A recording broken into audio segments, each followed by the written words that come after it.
He usually told me that he wanted to be a police officer like me. He looked up on me. Yun po, he wanted to be a police officer and he was asking if I could bring him sa firing range. Pero alam niyo po na hindi dapat dahil siya po ay minor, he's not supposed to be inside the firing range.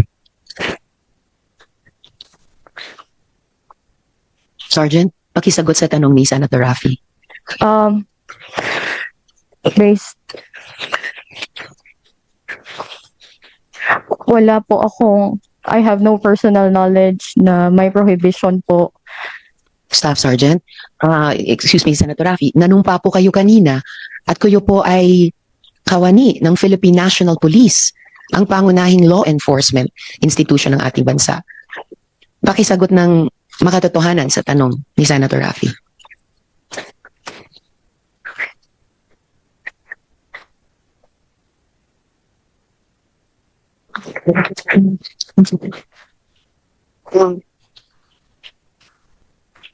Ano po ulit ang Hindi nyo ba alam na hindi dapat makakapasok sa firing range ang isang menor de edad?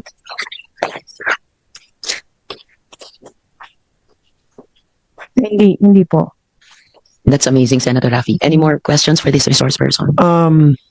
Then doon kay General na lang. Anyway, before I end my questioning dito kay Staff Sergeant